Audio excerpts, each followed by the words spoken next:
Olá, tudo bem? Bom, estamos aqui em mais uma edição do Bentcast. Hoje, uma edição especial aqui no Mais Meet, com vários convidados especiais.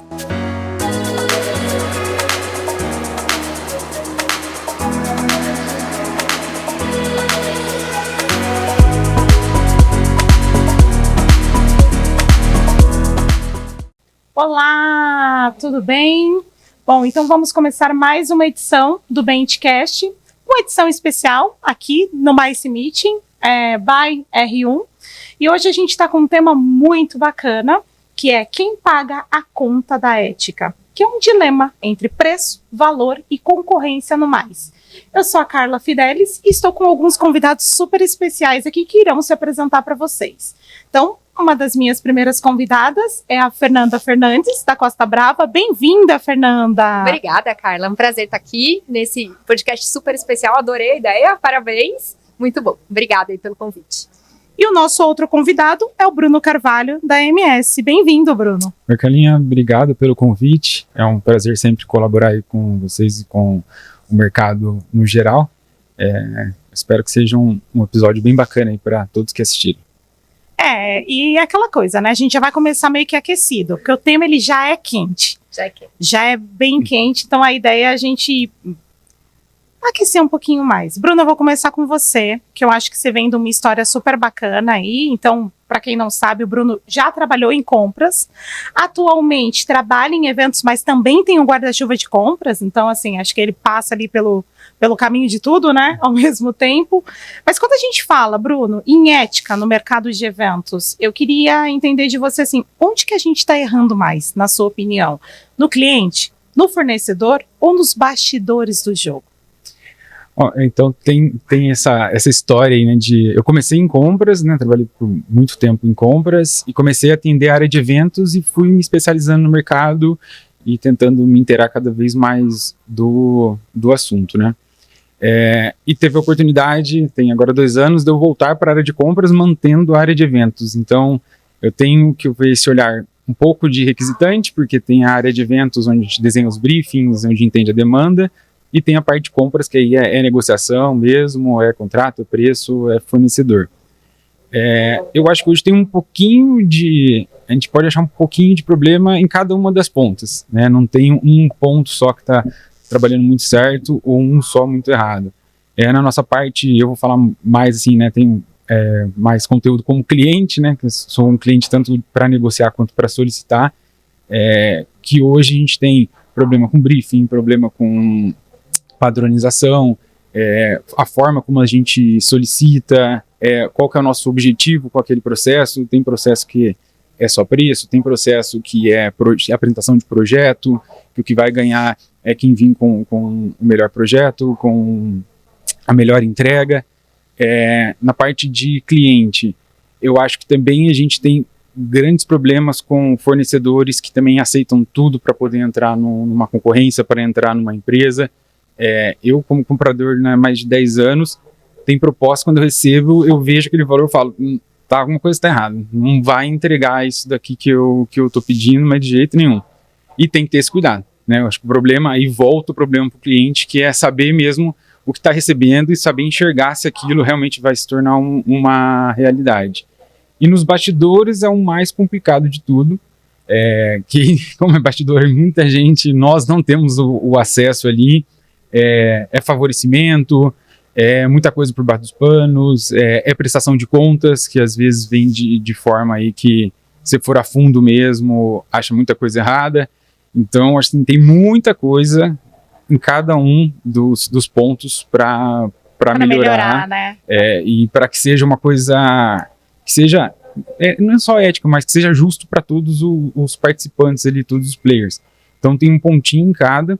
E o que eu acho assim, que é muito importante é isso aqui que a gente está fazendo hoje, que é o mercado se uniu. Então, antigamente, para você ter conteúdo que a gente tem hoje, não existia 5 anos atrás, né? Então, hoje a gente conversa muito. Então, eu converso com o que você está fazendo, a gente tem vários outros segmentos. Então, essas trocas, a gente está sempre participando dos eventos do mercado, a gente vai vendo, consegue enxergar o que às vezes está errado dentro de casa, que um outro conseguiu enxergar. Então, hoje a gente consegue ver muita coisa que antigamente não. E eu vejo muito também, por exemplo, o mercado hoje, quando a gente fala em compras, né? Antes o pessoal falava, não, mas é porque a pessoa de compras, ela só compra. Só que assim, mudou muito. Hoje, a pessoa que está ali no papel de compras, ele tem uma especialização. Ele já tem um olhar mais para marketing, às vezes é uma pessoa que é dedicada a marketing, a eventos mesmo.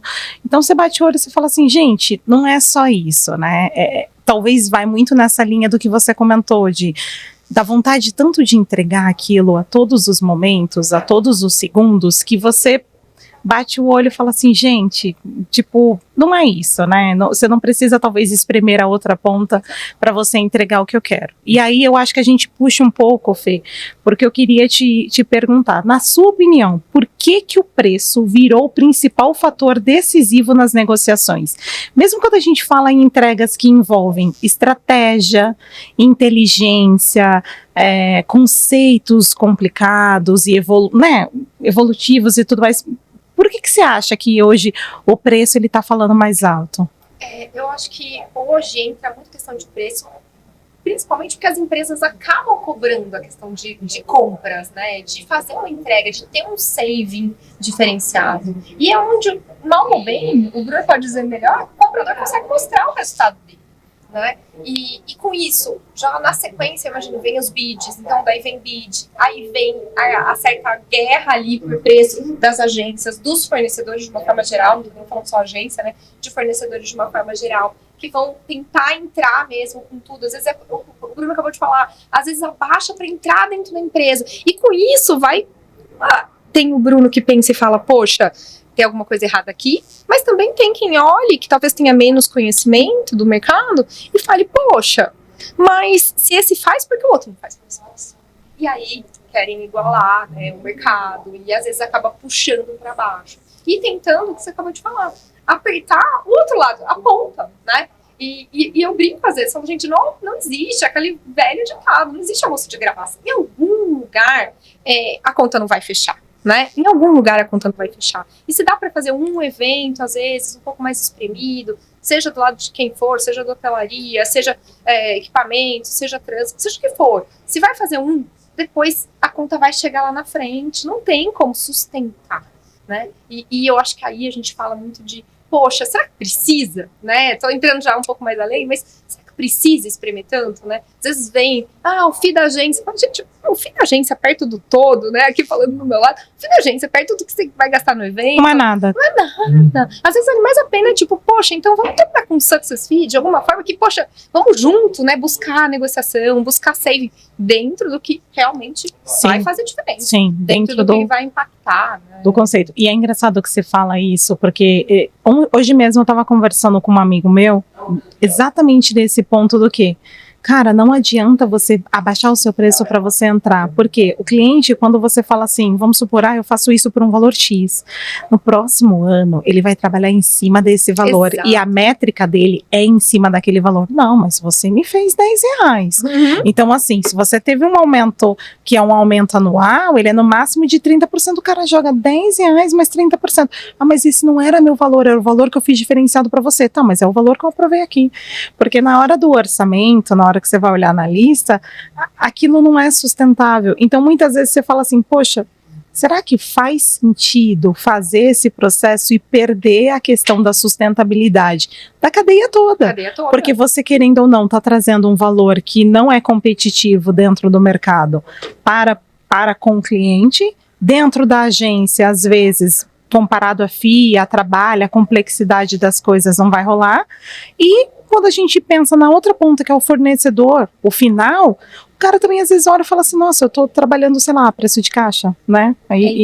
E aí o negócio que complica. E um ponto que também acho bem importante como você falou agora, a gente tem compradores olhando eventos, olhando bem o marketing. Acho que compras é o que mais tem sempre o colaborador especializado mesmo naquilo que faz. Então, você tem comprador de matéria-prima, você tem comprador de embalagem, você tem comprador de frota, de manutenção. E eu estou vendo que teve essa movimentação também do lado do fornecedor.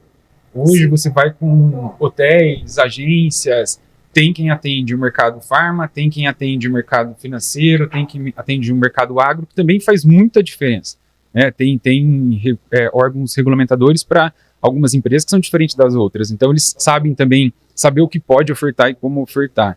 E um outro ponto que assim, é o mais clichê de quem trabalha em compras, quem mexe com negociação com compras, que é a frase mais clichê de todas, que é o comparar banana com banana. Então a gente tem que sempre também prestar atenção nisso. E o próprio comprador, né, tem que colocar algumas métricas para isso. Se eu preciso contratar um hotel, eu não vou orçar um resort e um hotel 3 estrelas. Eu acho que a mesma coisa tem que ser, a Fer pode falar melhor, mas a mesma coisa de agência. Você tem agências aí que a operação da agência são 100 pessoas, né, que é o exemplo da feira ali, que são 100 pessoas para fazer tudo aquele mundo girar, como tem agências menores, não estou nem falando de capacidade técnica nem nada de entrega e tal, mas assim que você também coloca uma agência que é toda estruturada, quantidade de pessoas para o atendimento, para fazer o negócio girar. Tem agências que nasceram pós-pandemia, né? Migrou muita gente que era da hotelaria, abriu agência de eventos, e hoje todo mundo tem um case de sucesso, né? Todo mundo que nos procura tem um case de sucesso. Uma boa entrega. Eu pensei no negócio, vou nem rolar, mas eu tenho muito... Quando eu vou fazer realmente assim, concorrência, eu sempre falo, cara, eu comparo muito banana com banana, e até em agência mesmo. Tipo, me coloca... Às vezes o pessoal fala, pô, mas me coloca no seu bid. Mas se é um evento muito pequeno, onde eu vou colocar uma agência menor, eu não vou colocar uma grande. Exato. Porque, assim, o comparativo vai ser injusto, sabe? Entre ambos. Exatamente então, isso. você vai bater o olho e falar assim, não faz sentido. Eu vou puxar um gancho de uma pergunta aqui, falando justamente dessa questão de concorrência, tá, Bruno, para você. E se você quiser comentar, por favor, fique super à vontade, Fê. Quando a gente fala de concorrência justa, né, a gente pressupõe que a gente está falando de jogo limpo, né, que regras claras e tudo mais.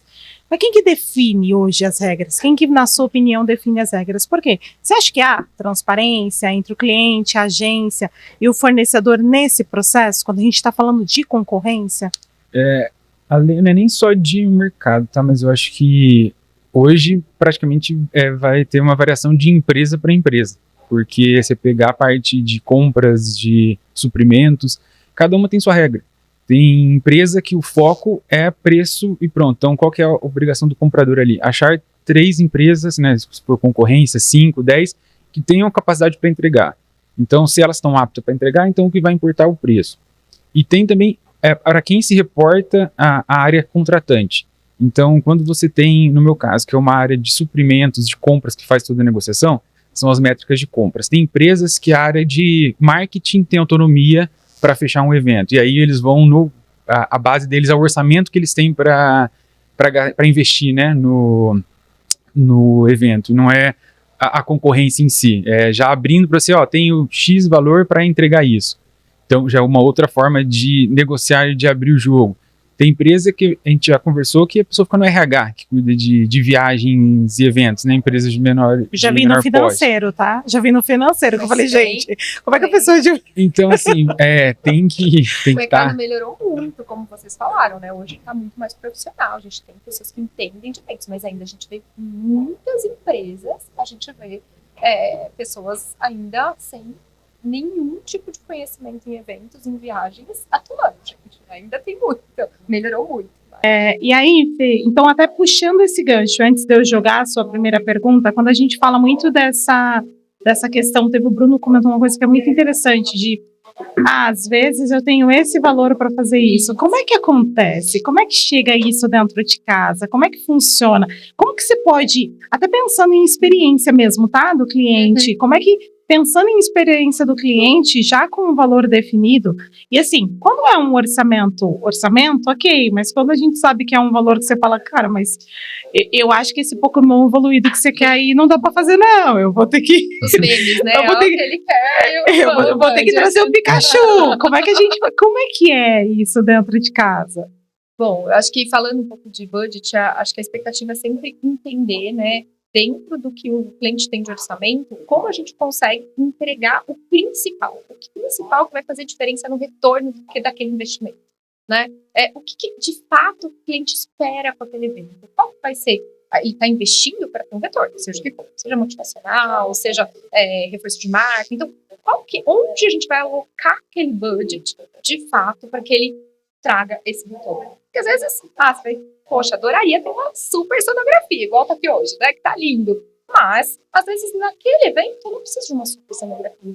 Eu posso fazer um palestrante robusto, ou um show robusto, que é o que vai impactar, né? Tô dando um exemplo aqui. Então, acho que esse é o entendimento que na agência a gente trabalha muito, né? Onde a gente vai focar nos seus esforços de forma que eu tenha o retorno do investimento. Acho que esse é um ponto-chave, né?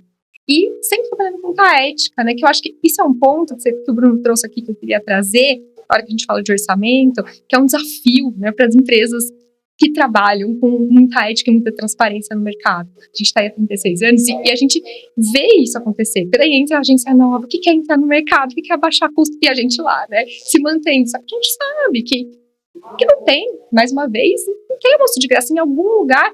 Esse valor vai ser colocado depois, né? Seja lá na frente numa nova negociação, seja em algum outro projeto. Então, esse cuidado na hora do orçamento, a gente tem que fazer. E sempre buscando as melhores negociações para o cliente, porque não tem por que não ser, né? E você acha que isso influencia quando a gente fala de, por exemplo, experiência do cliente mais cadeia produtiva?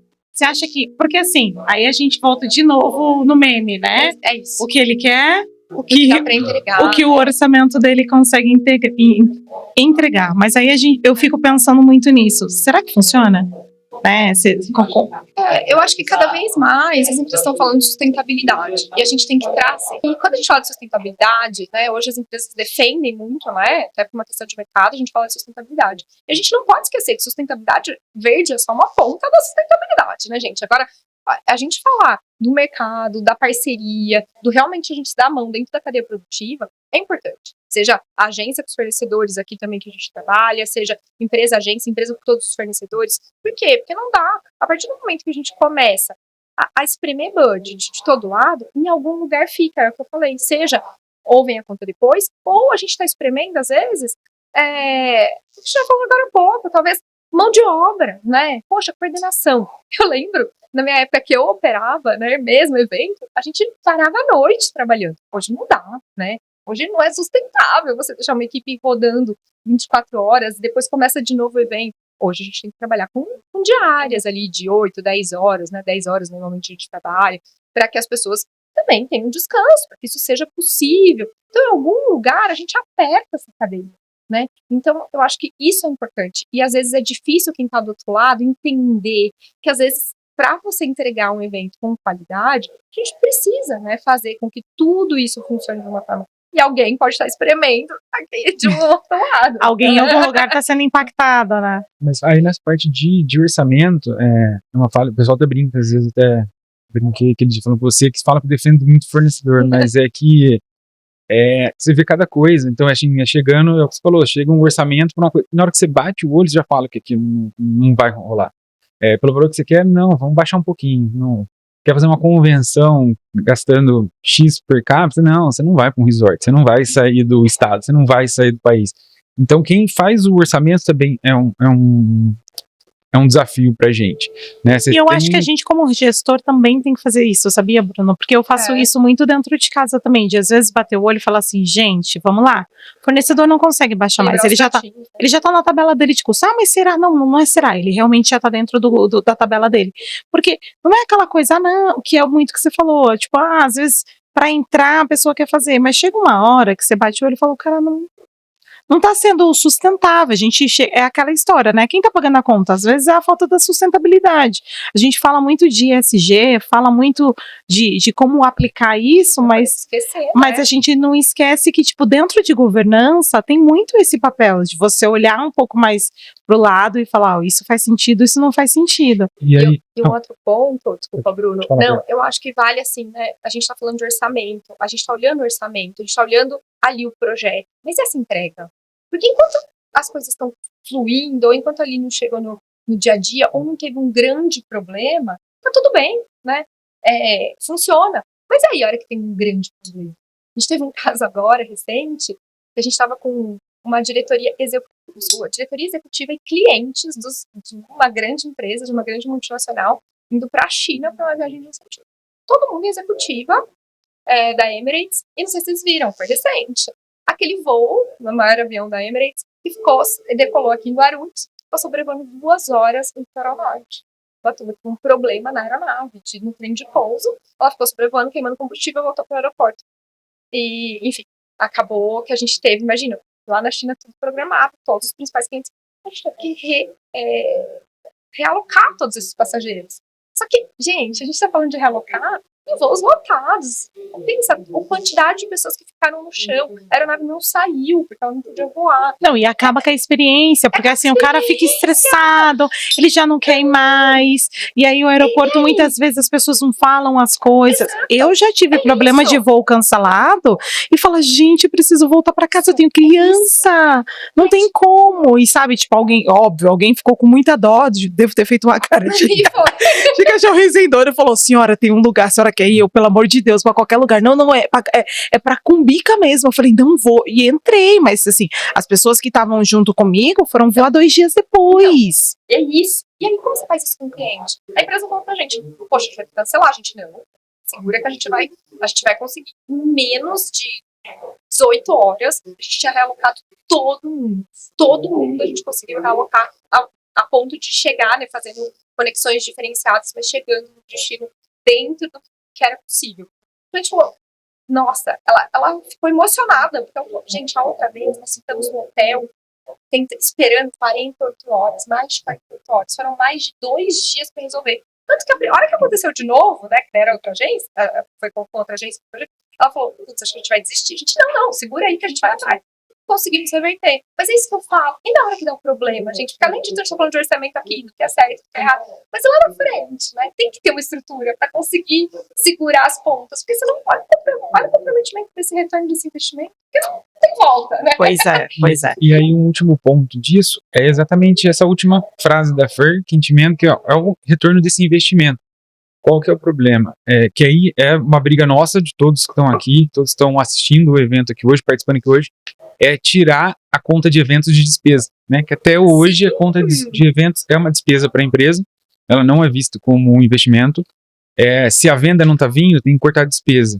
Linha de eventos é uma das primeiras, assim, que eu vejo grande parte do mercado, uma das primeiras linhas, então a gente não precisa estar nesse congresso, então a gente não precisa estar nesse evento, e cortam mesmo. Então é um desafio para todos, né, nós aqui envolvidos com o mercado de eventos, cada vez mais mostrar como é impactante o evento e que ele tem retorno, né? Então ele é um investimento, ele não é mais uma despesa. É bem desafiador. Eu acho que a gente vem num movimento bacana. Não vou entrar, é um tema que eu adoro, mas não vou entrar nesse tema. Não cabe no fórum. Não vou entrar nesse fórum. Mas a gente pode fazer um outro. Mas a gente pode fazer um outro, com certeza, porque eu já sou uma pessoa que eu já defendo isso, eu brigo por isso, também. E eu sigo na linha da estratégia, e para mim não tem essa história de que não trouxe retorno. E faça um controle muito dentro da empresa, mas eu tenho uma última pergunta, né, porque o nosso tempo já está se encerrando, por incrível que pareça, passa super rápido, e aí é para os dois, eu queria ouvir vocês, que é assim, vocês acham que existe um espaço, assim, tipo, para a gente gerar uma autorregulamentação entre os players do mercado MICE? E aí, assim, é uma utopia o que a gente está falando aqui, ou ela é realmente uma necessidade urgente? Pode começar. Essa é difícil. O Vitor morreu. Que eventos são tantas possibilidades, né? Tanta coisa que pode. Eu falo para pessoas assim, pode envolver um evento, sim. Você vai um evento, você pode envolver. Se contratar um hotel, um equipamento e um palhaço entrando de monociclo brincando com a plateia. Então, assim, é muita coisa envolve. Então, regulamentar isso tudo é bem difícil, mas com certeza tem espaço. Você vê hoje o mercado de publicidade e propaganda é bem regulamentado. A área de saúde é regulamentada, os eventos da área de saúde são regulamentados, a gente tem regras. Mercado financeiro extremamente regulamentado. Então, espaço tem, eu acredito que tenha, principalmente na parte de concorrência de agências, de obrigatoriedades das agências para com tudo, com prestação de contas, com contratação de terceiros, contratação de fornecedores. Então, com certeza, assim, eu vejo toda a dificuldade que seria por essas inúmeras possibilidades, mas tem alguns pontinhos chaves ali, como essa parte principal de fornecedores, de preço, o FII mesmo, né? Você fala, às vezes o cara, para entrar numa concorrência, entrar numa conta nova, a gente já conversou até sobre um pouquinho de hoje um FII médio aí, né? Então vamos ficar aí dos 10 a 15 aí, já tem bastante gente operando acima disso. Mas tem gente que chega no 5, no 7 para poder ganhar uma conta. Então, você tem que ter um mínimo ali para você poder balancear. Então, eu vejo uma possibilidade, são inúmeros pontos que teriam que entrar dentro dessa regulamentação, mas para a saúde das agências, eu acho que seria o principal ter alguma coisa assim. Então, o mínimo, a exigência para contratar o terceiro, como chama? Parte de prestação de contas, o que tem que apresentar, assim, quase todo mundo que trabalha com eventos algum dia teve problema com recibo, que não tem nota fiscal, então você tem que reembolsar um produto que principalmente quando você vai, às vezes, para cidades e lugares com uma estrutura menor, você nem encontra fornecedor que tem a nota fiscal, nem emite nota. O cara não sabe nem o que é isso, ele fala pra você, passa no Pix. Então, eu aceito o Pix. Esse seria um dos inúmeros, dificuldades, mas com certeza eu não... É uma coisa que não vejo tão distante, principalmente como o evento ganhou muita força, né? Hoje a gente vê... Tava vendo sobre eventos esportivos, até que a gente tá entrando bastante parte de evento esportivo. Cresceu 33% em 2025, comparado a 2024. Tá muita gente participando de evento de corrida, evento de futebol, então nem se fala. E aí você vai para essa cidade bem no interior, você vai para um lugar bem afastado. Então imagina a dificuldade de você conseguir regulamentar tudo isso. Mas temos caminhos de, pelo menos os big numbers ali, então parte de hotelaria, parte de agência, com certeza, acho que tem inúmeras possibilidades. E você, Fê? Eu concordo, eu acho que a gente evoluiu tanto, né? A hora que eu olho, né, eu tô no mercado aí há 20 e poucos anos, a hora que eu olho para trás e vejo onde a gente chegou hoje, poxa, o mercado é muito mais profissional, né? Hoje é muito mais profissionalizado. Imagina que existia tudo, que a gente debatia, que a gente falava, evento era algo ali, como o Bruno falou, né, ali tipo, a despesa no cantinho, parecia, as pessoas viam muito como fazer festa ainda, né, ainda tem quem veja assim, mas hoje o mercado é muito mais profissional, e eu acho que cada vez mais que eventos for caminhando pro estratégico, de fato, e tá alinhado com o negócio mesmo, com o retorno do investimento, fazer parte, né, ali realmente como uma das grandes ferramentas de marketing. Quanto mais a gente conseguir que o evento seja visto nesse papel do negócio, eu acho que é mais fácil a gente regulamentar. Regulamentar tudo, acho que não, porque é isso, né, tem muito player novo chegando sempre, são muitos fornecedores, eu brinco, já contratei elefante, né, porque que não tinha regulamentação de bicho, até elefante, já me pediram para pisar no tomate, para dizer que o tomate era resistente lá no passado. Então, assim, evento não é quadradinho, né, pra gente falar, mas acho que dentro dos grandes fornecedores, dos fornecedores principais e das grandes empresas, né, quando a gente reunir os grandes eventos, eu acho que sim, deve caminhar para isso, sim. Cada vez mais profissionalização, cada vez mais com cara de realmente um negócio estrutural. Bom, é isso. Queria muito agradecer vocês por terem topado estar aqui com a gente, abrir o coração para falar de um assunto que muitas vezes dói, muitas vezes não quer falar, né? A gente olha e fala, por que eu vou falar disso, vou me comprometer? Mas eu acho que é importante, sim, a gente pisar ali. Então, muito obrigada por vocês estarem conosco. Essa é mais uma edição do Benchcast, edição especial. Agradeço vocês, deixa o like de vocês. A gente vai deixar depois o perfil dos dois aqui também com o LinkedIn. Vamos trocar ideia, vamos conversar. E obrigada. Até a próxima. Até a próxima, então.